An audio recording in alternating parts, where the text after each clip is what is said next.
In September 1886, a French citizen of Italian descent named Gustave Eiffel was awarded an honorary American citizen for his services as a contractor for the construction of the Liberty Statue, a symbol of New York and America. Citoyen d'honneur des États-Unis d'Amérique. After that, Eiffel had lunch with his eldest daughter, Claire Eiffel. Not long after, one of Eiffel's staff came with news of a construction exhibition that would be held by the French government in 1989 to improve economic growth in the country. Eiffel is planning to build a subway.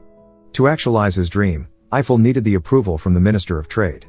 Therefore, Eiffel asked his staff to contact his college friend named Antoine de Ristac, who is now a journalist. He wanted to ask Antoine to arrange a meeting with the Minister of Trade. When at home, Eiffel was busy taking care of his 4 children because he was a widower. Luckily, his eldest daughter, Claire, can help him to take care of the household and also her siblings. A few days later, one of Eiffel's staff, Maurice Koechlin, proposed that Eiffel build a 200-meter tower. However, Eiffel did not agree to that. He still wants to build a subway or a metro. The meeting between Eiffel and the Minister of Trade arrived. Eiffel was praised by the minister for his work in building an iron bridge in the Indochina region, or better known as Cambodia today. On that occasion, Antoine also introduced Eiffel to his wife Adrienne Bourges. At that meeting, Eiffel and Adrienne were both stunned, as if there were memories between them. Eiffel did not stop looking at Adrienne. Then, the negotiations began. The French government wants to make a symbol of the country like the Liberty Statue in America. In addition, the government stated that they did not want to use granite because it was too boring. Unexpectedly, Eiffel, who had wanted to build a subway, suddenly turned to making a tower with a height of 300 meters using a steel frame. Eiffel also said that the tower was dedicated to all people, from royalty, the rich, to workers. Everyone can enjoy and own the tower. Eiffel will build it on the outskirts of Paris. In the morning, Eiffel's staff was shocked, because his boss was already in the office in a messy condition. Eiffel said he would make a distinctive like Koechlin's proposal, but with a height of 300 meters and with a new design. Later, Eiffel visited the Minister of Trade in his office. There, Eiffel saw Adrienne again. For fear of being found out by others, Eiffel prefers to leave. But on the way, he met Antoine. Then, Antoine invited Eiffel to stop by his house. Antoine said that Adrienne admired Eiffel very much. In Antoine's house, Eiffel was very impressed with the photos and various objects belonging to Adrienne. In fact, he entered Adrienne's room without permission. Eiffel remembered his past, when he was building a bridge in Bordeaux. At that time, there was a worker who fell into the river. Eiffel, who saw it, immediately helped the worker. Apparently, the heroic action was seen by a woman named Adrienne. Meanwhile, as project leader, Eiffel immediately asked the developer for an additional budget, which turned out to be Adrienne's father. Eiffel requested that the developer add a scaffolding unit so that workers are safer at work. On that occasion, Eiffel was invited to have lunch together. Adrienne seemed attracted to Eiffel, thanks to his heroic actions at work and the genius he had. Then, when Eiffel was going home, Adrienne invited Eiffel to come to her birthday party. On Adrienne's birthday, Eiffel came and gave her a present. It was a book about the art of building iron or steel bridges. Although it looks strange, but Adrienne seems to like the gift. At that time, Eiffel was about to kiss Adrienne, but that woman refused. Therefore, Eiffel left her.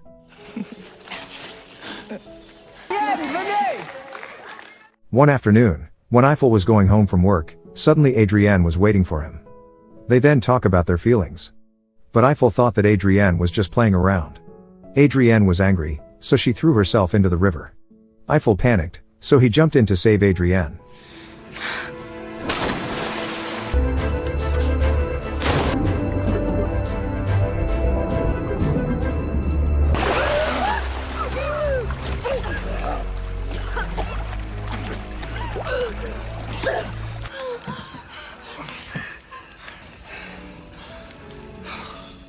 Because Adrienne was cold, Eiffel took her to her father's workspace.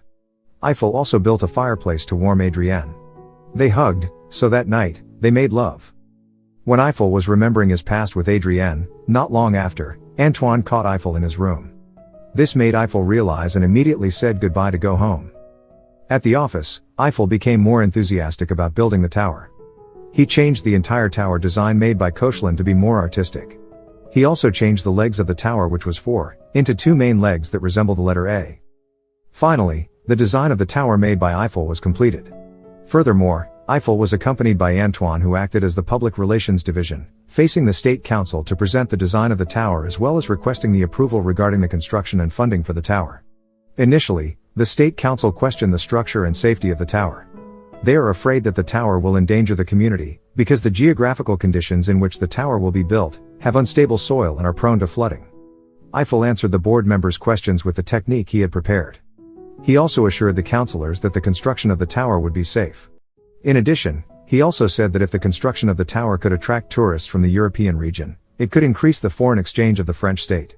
Eiffel also said that in the future, the tower he will make as a symbol of the country as well as a symbol for equality, because the tower was built on the outskirts of Paris.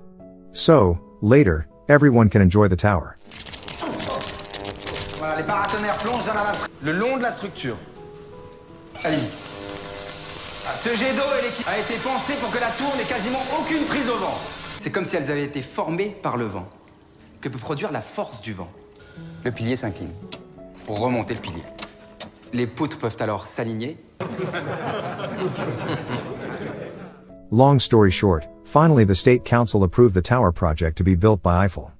Next, the government held a competition on the design of the tower to be built as a symbol of the state. And the winner in the competition was the tower designed by Eiffel. After that, the construction of the tower began. Eiffel asked about 300 workers to be involved in the project. Some time after that, Eiffel was invited to attend a party at the minister's house. There, Adrienne and Antoine were also present. Eiffel was the most famous person at that time, because he had won the tower design competition. She was given the honor to dance. Eiffel invites Adrienne to dance. At first, Adrienne seemed awkward because her husband was there. While dancing, Eiffel took Adrienne to a hotel on the outskirts of Paris. But Adrienne immediately refused Eiffel's invitation and ended their dance. Some time passed. Construction of the tower continues. And as it turned out, the construction of the tower was not easy. There were several problems, such as technical problems, refusal from residents because they were afraid that the tower would collapse, until the Vatican did not approve of the construction of the tower because the tower was taller than their church. Not only that, the artists also agreed to criticize the construction of the tower, so that the employees asked for an increase in wages because of the large risk they had to bear. In this position, the Eiffel team questioned Antoine's role as the public relations. Antoine never did that. In fact, Eiffel was pelted with rotten tomatoes by residents at the time.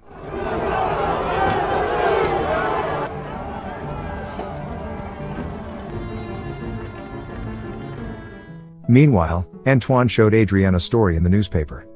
The news is about the refusal to build a tower along with a caricature of the devil on top of the tower.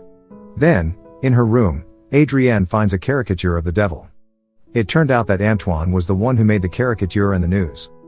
At that time, Eiffel met Antoine to vent about the various problems he was facing. Eiffel said if he needed support, at least until the construction of the first level was completed. He also needed narration and imagery from the media to quell the anger of the citizens. But Antoine just smiled and did not respond to the complaints conveyed by Eiffel. Not only that, when Eiffel went down to help start the car, Eiffel was left alone on the side of the road.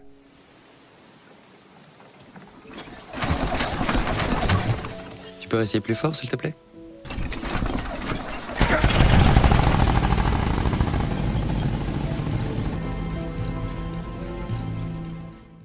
Trouble came back to Eiffel when he reviewed his project. It turned out that the place had been abandoned by workers who had gone on strike. There, Eiffel again stunned. He recalled his past in Bordeaux. At that time, the bridge he built was finished. Then, he wanted to invite the Bourges family as contractors, to attend the event. But Mr. Bourges chased him away and stated that Adrienne had left because he no longer loved her. Eiffel was surprised to see the difference in his boss's attitude. Then he tried to find Adrienne into the house. Because it was considered presumptuous, Mr. Bourges finally beat Eiffel. Not wanting to give up, Eiffel was still waiting for Adrienne in front of the house. He had waited for Adrienne for so long, but the woman never came. Adrienne disappointed Eiffel, and that disappointment had to be repeated, now that he was back with Adrienne.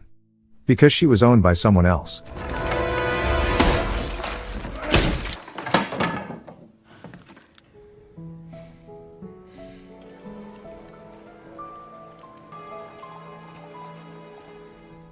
Adrienne had known her husband's behavior.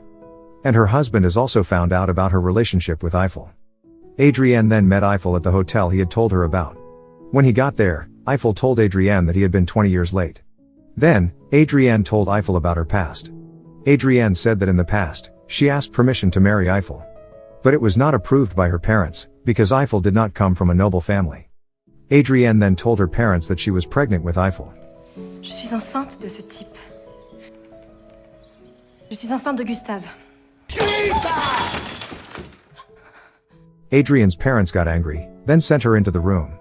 But instead of going into the room, Adrienne ran away, so her parents chased her and she was stabbed by the gate as she tried to climb. As a result, Adrienne suffered a laceration to her stomach and she miscarried. Eiffel, who heard this and saw the torn wound in Adrienne's stomach, burst into tears. Because Eiffel had thought that Adrienne had left him. But it didn't. Instead, she had a sad fate. Adrienne actually really wanted to live with Eiffel. But she also had to go home, because she had a husband. Eiffel's days are still shrouded in trouble. This time, the state council did not want to continue the tower project that was being built. In addition, they also do not want to fund the continuation of the construction of the project. But Eiffel did not want to give up. He will still continue the construction project, even though he must be in debt for the rest of his life. Je vais vous demander de procéder à la fermeture de mes comptes. Personnel, société, filiale. Je vous verrai le jour de l'inauguration. Messieurs, au revoir. After that, Eiffel met the workers who were on strike. He tried to convince the workers that the construction of the tower was safe. In addition, he also motivated the workers that the tower would be a pride and a common property. He also promised to increase the wages of the employees, when the first level of the tower was completed. Mais j'en trouverai! On va aller jusqu'à ce fichu premier étage. Cette tour, les gars, c'est ensemble qu'on va l'achever!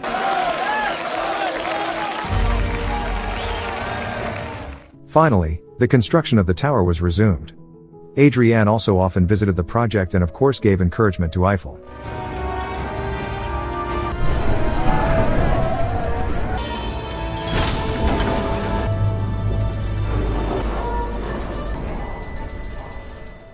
Remarkably, the workers are not equipped with adequate equipment, such as cranes.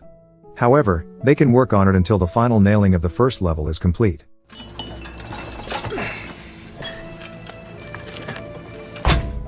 C'est bon, ça marche! Bravo les gars! Ça y est, on a le premier étage. Eiffel and the workers celebrated. Eiffel also took Adrienne up to the first level of the tower while enjoying the view of Paris.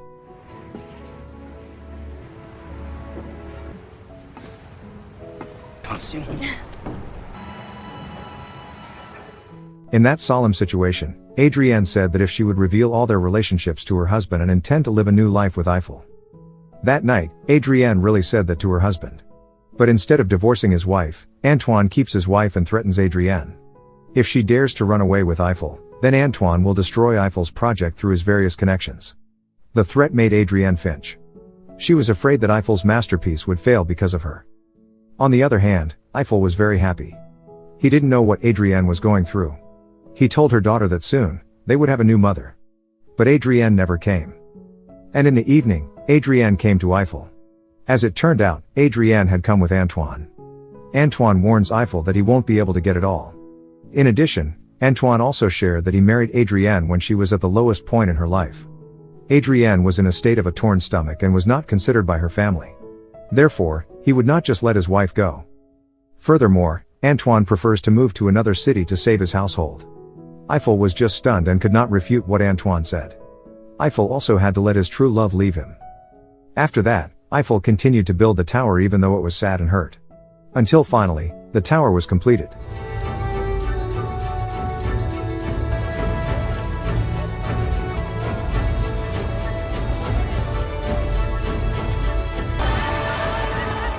And on March 31, 1889, the tower was inaugurated by the French government in the city of Paris.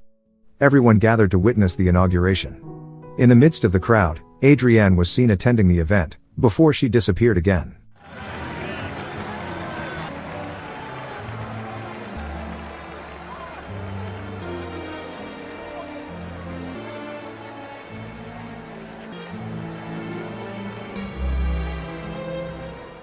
In fact, the Eiffel Tower is dedicated to his true love with the initials A. So that the tower resembles the letter A.